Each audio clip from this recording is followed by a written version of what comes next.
Y para la próxima charla... hola. Sí. No, dale tú, Jorge, dale tú. Primero saludamos, hombre. A caballo, a Danagüey. Pues nada, buenas tardes, ya estamos de vuelta. Que para la siguiente charla tenemos eso, desplegando aplicaciones ASP.NET Core en Kubernetes, con Jorge Turrado. Buenas tardes, Jorge. Tocayo. Buenas tardes, ¿qué tal? Pues nada, aquí estamos. Pues sí, joder, desplegando aplicaciones ASP.NET Core en Kubernetes. Desplegándolas y desplegándolas bien. Lo importante, bien, no desplegando cualquier basura, desplegándolas bien. Es bueno ese detalle, Claro. Algo que ¿quién le iba a decir? Algo que siempre ha sonado muy a Windows corriendo en Kubernetes. Hombre, we love Linux, por favor. Ya desde hace mucho tiempo y yo estoy encantado. Menudo cambio en el paradigma para los que éramos muy cercanos a Microsoft. Para bien, no, cambio para bien, porque... No, la verdad es que... Siempre existió Mono, pero Mono era un poco... Ya, bueno, mono es como cuando, yo qué sé, en vez de utilizar una API simulas pulsaciones. Es bueno, ¿me soluciona el problema? Sí, pero tampoco es la mejor solución del mundo. Era el winner, era como un winner, por así decirlo. Bueno, pues nada, simplemente recordar a los asistentes que podéis hacer cualquier pregunta, la podéis hacer en Twitter, la podéis hacer también dentro de la plataforma de Bevi. Y nada más, Jorge, dale y enséñanos a ver cómo un developer de Windows puede correr en Kubernetes como si no pasase nada. Y mucho ojo que yo hasta hace nada era developer. Así que nadie puede decir que eso es muy complicado. Vale, pues vamos a poner esto en marcha. Y cuando pueda empezar me decís. Entiendo que es ya. Vale. Lo primero es presentarme quién soy. Yo soy Jorge Turrado, soy SRE en DocPlanner Tech, también soy Microsoft MVP en tecnologías de desarrollo, ya desde hace 3 añitos. Aquí os dejo mi handle de Twitter y mi blog, pues por si queréis entrar a verlo, que también de vez en cuando escribo. Por de formación profesional, pues yo doy las gracias a la organización del evento y a los patrocinadores, es la costumbre. Y hasta aquí llegan mis slides porque hablar es barato y siempre mola más cuando vemos una demo, ¿no? Entonces, yo para la demo voy a partir de que todos conocemos cuál es el escenario mínimo de desplegar una aplicación ASP.NET Core en Kubernetes, mejor dicho, el escenario mínimo de desplegar algo en Kubernetes. Voy a corregir aquí, ya me perdonaréis, voy a intentar hacer zoom para verlo mejor. Vale. Tenemos un servicio.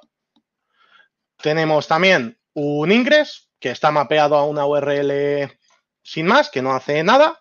Y tenemos un deployment. Un deployment normal, sin ningún misterio. Sobre esto vamos a ir iterando y vamos a ir viendo cómo podemos mejorarlo. Por tener una idea súper básica del código, pues el código es el Hello World de ASP.NET Core. No hay nada más que las pequeñas mejoras que podamos hacer. Con lo cual, pues lo primero que vamos a hacer es desplegar nuestra aplicación. kubectl, apply, -f, demos, 0.1. 0.0 mejor, que será el primero.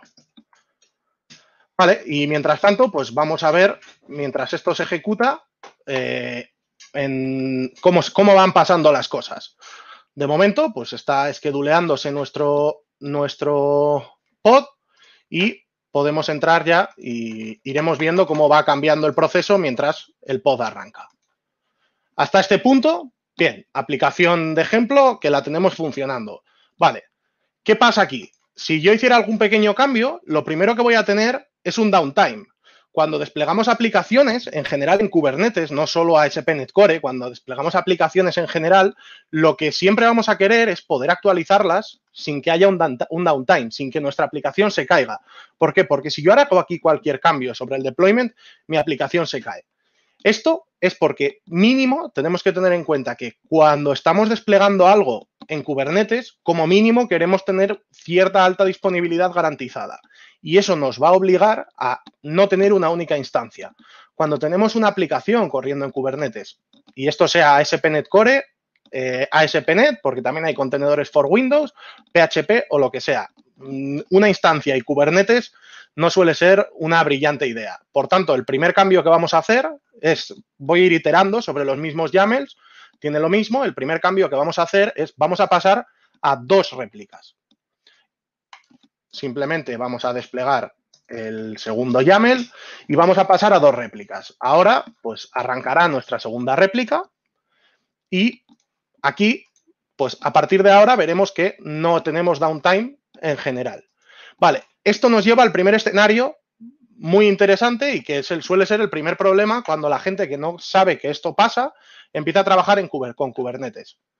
O más que con Kubernetes, con alta disponibilidad en ASP.NET Core. Si yo intento hacer el login y me logueo, pues tranquilos que aunque se vea la contraseña es una cuenta falsa, jorge.turrado@docplanner.com y ponemos la contraseña. De primeras, ostras, un error 400. ¿Qué ha pasado? No es efecto demo, os puedo garantizar que esto funciona y si vamos a ver los logs del pod, nos vamos a encontrar con el primer error. A ver si encuentro cuál es. Joder, no hay tantos. No puedo haberme equivocado. Vuelvo a probar. Y esta vez funciona. Funciona, pero no me loguea. Y vuelvo a ejecutar y funciona, pero no me loguea. Unas veces me loguea, si nos fijamos aquí, unas veces estoy logueado, otras veces no, sí, no. ¿Qué es esto? ¿Cuál es el primer problema? De hecho, si venimos ahora a los logs, probablemente deberíamos verlo y si no, pues sí que hay parte de efecto demo y os lo explico yo. El problema es que cuando nosotros emitimos con aplicaciones en ASP.NET Core, sobre todo, que es de lo que estamos centrados, cuando nosotros emitimos una cookie, cualquier tipo de cookie, nosotros lo que va a hacer ASP.NET Core por detrás, sin que nos demos cuenta, es cifrar la comunicación, es cifrar el contenido de manera que el propio servidor pueda garantizar que es el emisor del contenido. Es decir, un ejemplo muy claro es cuando emitimos una cookie. El servidor va a coger el contenido de la cookie, va a generarlo, lo va a cifrar y se lo va a enviar al cliente. Y cuando la reciba del cliente, va a comprobar que él es el emisor.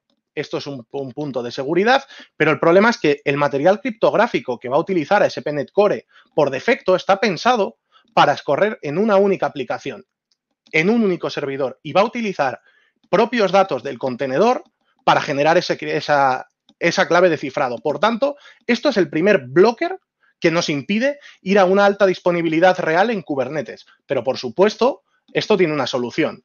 Vamos a ver el código y la primera parte, lo primero que vamos a tener que hacer, esto por suerte está bastante bien documentado, es añadir este registro, registrar el Add Data Protection y además este Data Protection nos va a ofrecer, tengo aquí los enlaces para no confundirme, porque si lo busco luego no aparece, nos ofrece varios sistemas de persistencia, porque no siempre nos va a interesar persistir estos datos que son efímeros, pero no siempre nos va a interesar persistirlos en un volumen de persistencia. Nos puede interesar una base de datos, nos puede interesar un blob storage en Azure, nos pueden interesar diferentes tipos de almacenamientos. Pero sea cual sea el que usemos, lo que vamos a hacer es almacenar una parte del material criptográfico de manera que el resto de aplicaciones lo puedan utilizar. En este caso, yo me he ido a lo más simple, vamos a ver el código en el Data Protection y lo único que he hecho es, pues mira, me he creado un volumencito de persistencia,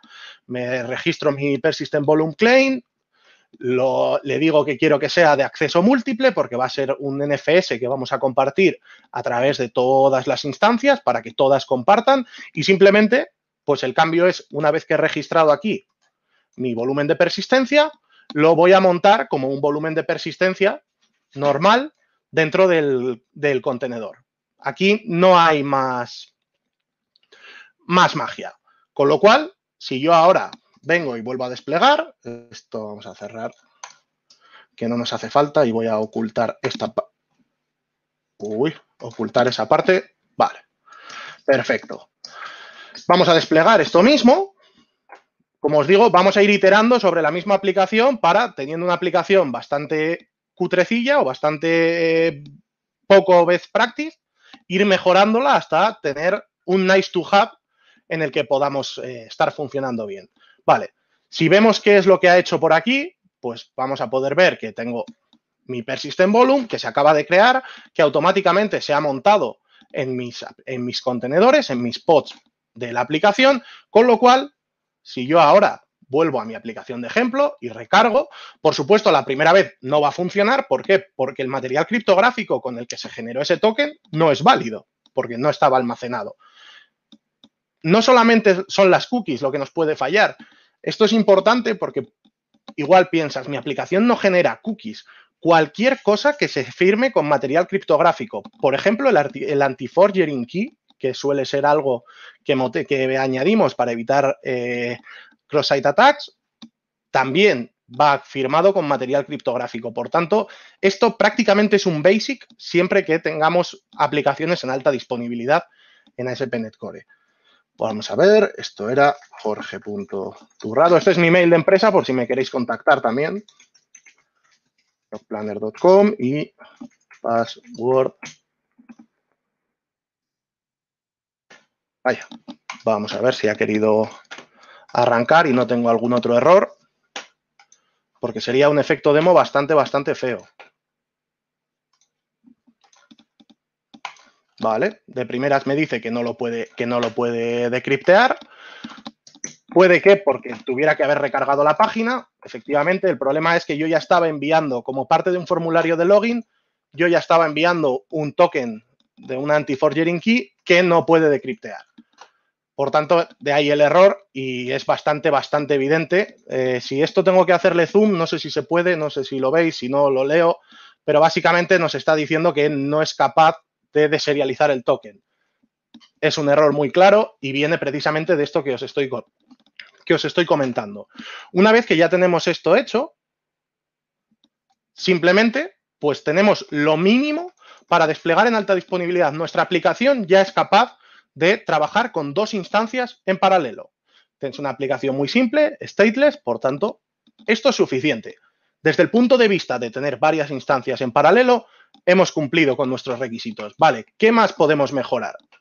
Suele ser algo que yo he visto en algunos, ahora no, pero cuando me dedicaba a consultoría, pues vi en algunos clientes que, bueno, que la cadena de conexión de la base de datos, bueno, la podemos meter en la imagen, ¿no? ¿A quién molesta? Si total, tampoco pasa nada porque haya una cadena de conexión. Segundo error. Nunca, jamás vamos a meter datos sensibles en una imagen. Nunca. Siempre vamos a tener que utilizar otros mecanismos que nos los provee tanto Docker como Kubernetes para utilizarlo, pero vamos a intentar toda variable que sea susceptible de cambiar, todo valor que sea susceptible de cambiar, vamos a intentar proveérselo a través de los mecanismos que existen para ello. Vamos a no intentar añadir cosas por defecto en los contenedores. Esto es algo que he visto bastantes veces. ¿Cuál es el primer cambio que podemos hacer? Bueno, pues el primer cambio es simplemente sacar aquí, por aclarar, que se vea un poco la magia, son dos imágenes distintas donde en una he borrado los datos y en otra no. Esto, antes de cambiar, para que se pueda ver que es verdad, vamos a tirar un exec normal al pod y pues si hacemos un cat del app settings.json, aquí básicamente tengo la cadena de conexión y tengo el valor de ejemplo. Tampoco es importante si no se llega a ver. Se ve que está el contenido y la cadena de conexión va a estar invalidada en cuanto acabe la charla, así que tranquilos que no pasa nada con eso. ¿Cuál es el siguiente cambio que vamos a hacer? Pues básicamente pasarle esos dos valores a través de las propias environment variables del deployment. Esto, aunque no es la best practice, como veremos, ya es una mejora sustancial respecto a tenerlas dentro del contenedor. ¿Por qué? Porque vamos a poder reutilizar la imagen, que es algo que antes no podíamos hacer. Simplemente voy a desplegarlo con las variables de entorno. Lo bueno es que aquí este valor cambiará, porque así se podía ver algo. Y a medida que vamos haciendo, si os fijáis, no he tenido nunca un error 502, ni un 504, ni ningún error 500. ¿Por qué? Porque gracias a que comparto el material criptográfico, que tengo dos instancias, y otra cosa muy interesante, el modelo de rollout de Kubernetes, que es algo que también tenemos que definir, o que también podemos definir, he conseguido que nunca haya más de una instancia que no esté disponible.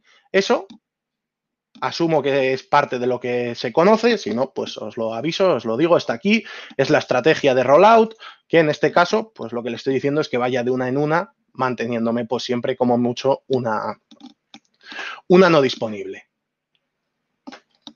Vale, ahora pues vamos a ver, porque yo aquí estoy tirando kubectl, pero vamos a ver, ¿dónde está el cambio? Pues voy a volver a hacer la misma prueba de antes, ahora voy a entrar al pod y voy a volver a hacer un cat del fichero de appsettings.json. Ahora, la cadena de conexión vacía, el valor vacío.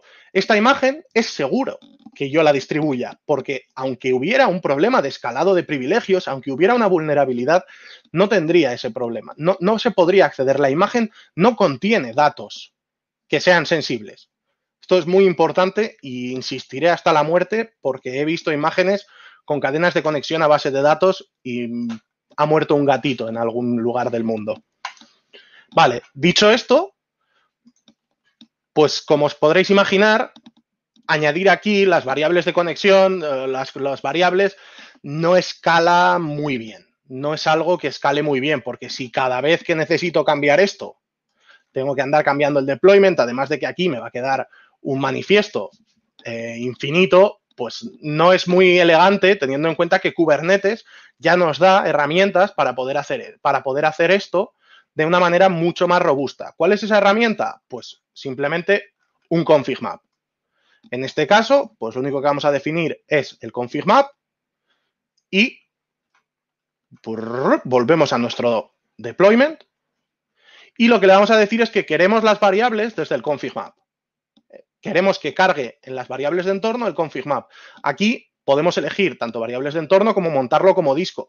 Este punto es tanto montarlo como un fichero dentro del sistema de archivos.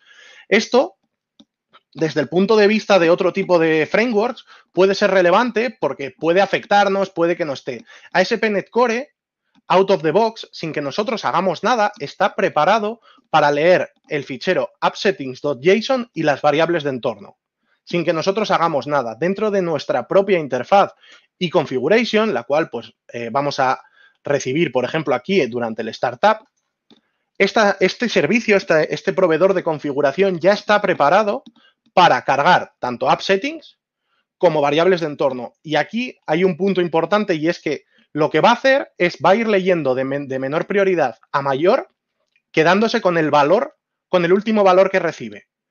De esta manera vamos a poder tener un appsettings con todo por defecto, vacío, para dar una información al posible consumidor de cuáles son las configuraciones que tenemos que utilizar y en stage, en capas posteriores durante el propio pipe de generación de la configuración, añadirlo. Esto es como dato, es interesante saber que el pipe de configuración, por defecto, primero va el appsettings.json, después va appsettings.environment.json, después van las variables de entorno y después van las variables que le proveamos directamente desde consola, que también podemos proveérselas como parte del startup, aunque es otra bastante mala idea desde el punto de vista de escalado y operación, proveerle esas variables teniendo otros mecanismos. Dicho esto, ¿cómo se lo vamos a montar? Pues en este caso vamos a ir a lo simple y vamos a sustituir los datos de las variables no sensibles por un config map. Simplemente aquí pues le vamos cargando y hacemos con el config map. Aquí, pues bueno, van actualizándose cosas, pero a nosotros desde nuestra aplicación, insisto, como tenemos mínimo 2 instancias y estamos compartiendo el material criptográfico, hemos hecho ese data protection compartido para todos, nuestra aplicación no tiene una caída de servicio. Nuestros usuarios no se van a enterar o no deberían enterarse. Vale, lo siguiente que vamos a hacer es, hemos sacado de aquí, podemos ver que hemos sacado la parte de datos no sensibles. Lo hemos llevado a un config map. ¿Qué podemos hacer con las cadenas de conexión y datos sensibles? Como mínimo, deberíamos utilizar el mecanismo que nos provee Kubernetes para datos sensibles, que es utilizar un objeto de tipo secret. En este caso, pues yo tampoco estoy siguiendo la super best practice porque le estoy dando en texto plano el valor, pero como mínimo deberíamos utilizar un secret. ¿Por qué?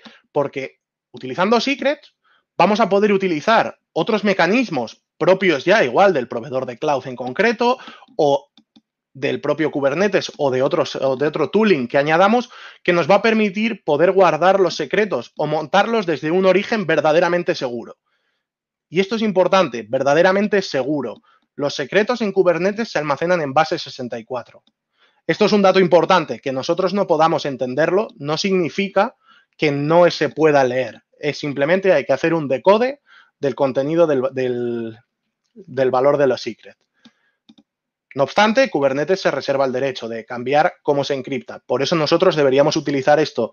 En Azure, por ejemplo, hay un provider, hay un CSI, creo que se llama, para poder utilizar Container Secret Interface, no me acuerdo cómo se llama, para poder utilizar, por ejemplo, un Key Vault como origen de los secrets, un vault de secretos como origen de los secrets. Por eso deberíamos, siempre que despleguemos una aplicación ASP.NET Core, utilizar secrets. Y en general, siempre que despleguemos una aplicación en Kubernetes, todos los datos sensibles, como mínimo, deberían ir dentro de un secret. Dicho esto, pues vamos a desplegarlo. Aquí no va a haber mucho cambio, más allá de que pues está cambiado y tengo los objetos, se han ido creando los diferentes objetos en los diferentes lugares. No hay mucho más. Vale, dicho esto, hemos llegado al mínimo aceptable, o desde mi punto de vista, desde mi humilde punto de vista, la verdad, al mínimo aceptable para considerar que, bueno, estamos cumpliendo con un basics de, al menos nuestra aplicación está bonita, vamos a decirlo, bonita, pero vamos un paso más allá. Vamos a ir buscando la excelencia, buscando, es decir, hemos hecho el mejor despliegue, un despliegue limpio, elegante, bonito. ¿Cómo vamos a conseguir esto? El siguiente paso, una vez que ya hemos desplegado y al menos las variables están bien gestionadas, el siguiente paso es utilizar proofs. ¿Qué son proofs? Kubernetes nos ofrece, sin que nosotros hagamos nada, un mecanismo para comprobar el estado de salud de nuestros pods, para saber si nuestra aplicación está viva o no está viva, si tiene que dejar de enviarle tráfico o no, si tiene que reiniciarla o no. Esto nos lo da Kubernetes sin que nosotros nos tengamos que preocupar de nada, salvo de una cosa, en realidad dos, tener un endpoint o un método que Kubernetes pueda ejecutar y explicarle a Kubernetes, decirle que tiene que ejecutar. Esto se lo vamos a poder decir simplemente a través de unos valores del deployment que son tanto el readiness proof, como el liveness proof, como startup proof. ¿Qué diferencia hay entre ellas? Startup proof es el comando que Kubernetes va a ejecutar para saber si el pod ha arrancado. Si, más que el pod, el contenedor ha arrancado. Esto quiere decir que una vez que el contenedor arranque, ya no se va a ejecutar más. Y vamos a pasar a la siguiente. En caso de que no metamos esta proof, va a utilizar, aquí me la estoy jugando de memoria, creo que es la readiness proof. Me la juego. Si no es la readiness, es la liveness proof. ¿En qué se diferencian entre ellas? Se diferencian simplemente en que liveness proof lo que va a hacer es, cuando falle más del número de veces que le hayamos indicado, va a reiniciar el pod directamente, lo va a matar. El pod está en un estado del que no es capaz de salir y reiniciarlo va a ayudar.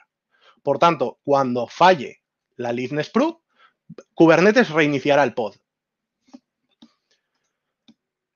La readiness proof, por contra, va a hacer la misma prueba, pero no va a reiniciar el pod. Simplemente va a dejar de enviarle tráfico. ¿Por qué? Porque si, por ejemplo, la base de datos está caída y yo no me puedo conectar a la base de datos, no vale de nada que Kubernetes esté reiniciando el pod. Es más, si estoy haciendo un reinicio al revés, me dicen que al revés, readiness proof va a evitar que llegue el tráfico. Bueno, no sé, sigo. Si no estoy ready, Kubernetes no me va a enviar tráfico, pero reiniciar el pod no va a hacer que la base de datos esté bien. Por tanto, quiero que se saque del balanceador de carga, que no reciba tráfico, pero quiero que se mantenga vivo hasta que la readiness proof sea satisfactoria. Esto, como mínimo, hay que definirlo aquí. Sí que es cierto, es importante, no solamente hay proofs HTTP, hay otro tipo de proof que puede ser simplemente ejecutar un comando, va a ir al contenedor, va a tirar una consola hacia el contenedor y va a ejecutar un comando y en función del resultado determinar si está vivo o no. Pero bueno, en ASP.NET Core eso no nos va a hacer falta porque siempre vamos a definir un endpoint de live. Y digo siempre vamos a definir un endpoint de live porque también he visto, y es bastante habitual decir, bueno, pues si la aplicación en su directorio root responde, está live. Aquí hemos venido a hacer las cosas bien. Y para hacerlas bien, vamos a utilizar las herramientas que el propio framework nos da. ¿Qué herramientas? ASP.NET Core, ya desde hace bastante tiempo, creo que desde la versión 2.1 o 2.2 de NetCore, no estoy seguro, lo que nos ofrece es un mecanismo llamado health-checks para poder hacer estas peticiones. Este mecanismo, por supuesto, hay que configurarlo en la aplicación. ¿Cómo lo vamos a configurar?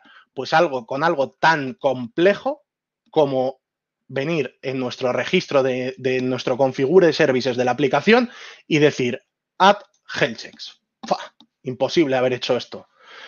Como podéis ver, es algo súper simple y lo que nos va a devolver este objeto es un builder sobre el que vamos a poder ir añadiendo health-checks, diferentes health-checks. Aquí yo he hecho un health-check sin más, que retorna que siempre está vivo para no complicarnos y podríamos definir nuestros propios health-checks y tirarnos a la aventura o, pues yo, una cosa que recomiendo es no reinventar la rueda. Por tanto, hay una librería de la organización Sabaril que ya, sin que nosotros hagamos nada, nos da paquetes Nugget para poder cubrir, bueno, un montón. Las dependencias más típicas las tenemos cubiertas sin tener que preocuparnos de hacer absolutamente nada. Simplemente añadimos el paquete Nugget, ponemos el using necesario y añadimos el add que sea. Add SQL Server, add RabbitMQ, add lo que sea. Con esto ya hemos preparado nuestro sistema para responder a los health checks. Vale. Lo que nos queda es mapearlo.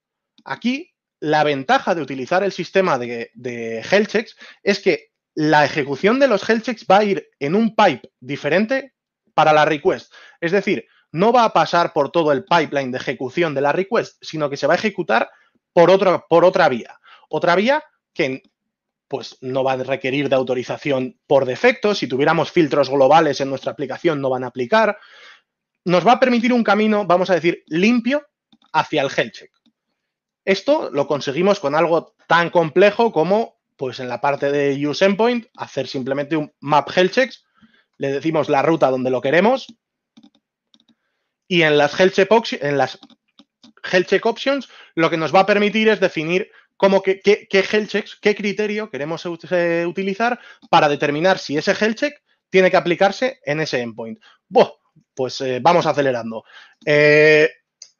Vamos a ejecutar esto y con esto ya tenemos las proofs. Vale, va ejecutando. Otra cosa que es deseable, los recursos. Cuando nosotros vamos a un proveedor de cloud, le decimos, quiero que mi aplicación corra en una máquina de estas características. En Kubernetes también lo podemos decir y lo debemos decir.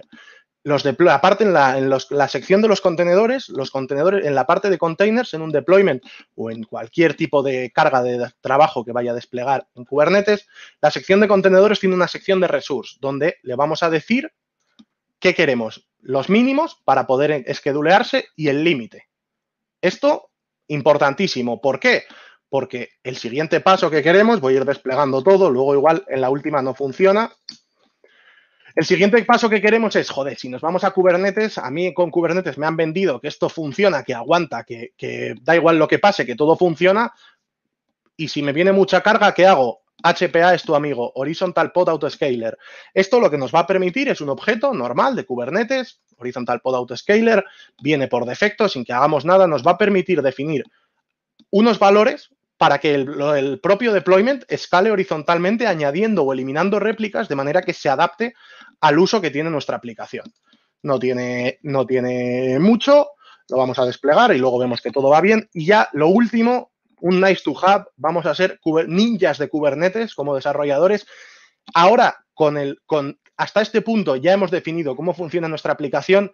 El nice to have desde el punto de vista de operaciones es vamos a definir cuál es el estado mínimo para trabajar nuestra aplicación. Vamos a definir un PDB, un Pod Disruption Budget, para dar una declaración de intenciones al equipo de desarrollo de al equipo de operaciones de qué necesitamos para que nuestra aplicación funcione. Es decir, si arde un data center, véase OVH, no hay nada que hacer, ha ardido. Pero si una persona de operaciones necesita, un SRE necesita drenar un nodo para hacer cualquier tipo de operación de actualización o de ella, no podemos permitir que nuestra aplicación se muera. No podemos permitir que nuestra aplicación caiga. ¿Cómo vamos a conseguir esto? Con este objetito que pasa desapercibido y que, bueno, pues yo os lo enseño porque es muy útil. Pod Disruption Budget. En caso de que se estén drenando los nodos, ¿qué es lo que tenemos que hacer? ¿O cómo vamos a permitirlo? Mínimo, quiero que haya una instancia disponible. No va a permitir que haya más de 2 pods caídos de nuestra aplicación en un acto de mantenimiento programado como puede ser un drenado de un nodo. Aquí, y ya voy acabando porque creo que me he pasado con lo que me gusta hablar. Vale, tengo mi aplicación aquí y pues básicamente esto estará escalando porque le tenía puestas. Voy a ir drenando nodos y mientras tanto, pues si tenéis alguna pregunta mientras yo voy drenando nodos, lo podéis ir haciendo y la intentamos responder. Básicamente vamos a ir...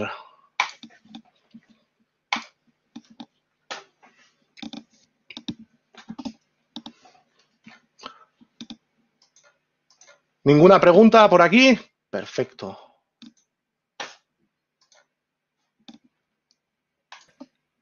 Y si no, pues os creéis que funciona. Palabrita. No, vale. Lo que sí estaría bien, no sé si puedes, todo lo que nos has enseñado, si está disponible en algún repositorio, en algún sitio.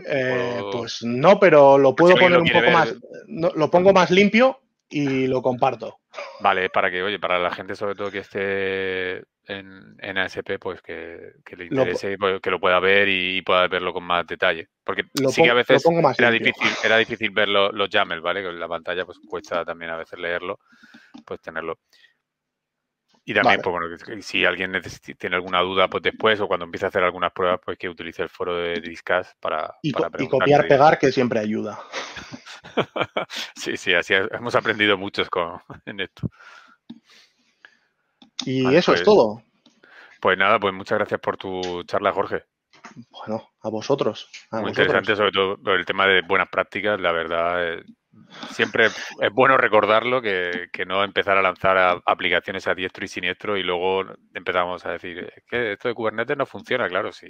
He perdido más tiempo del que me gustaría reconocer con el material criptográfico y el data protection. He perdido más tiempo del que me gustaría reconocer con, joder, ¿por qué a veces, yo qué sé, por qué a veces funciona y otras veces no? Pues lo que se veía. ¿Por qué le doy al F5 y unas veces estoy logueado y otras no? Correcto. Vaya.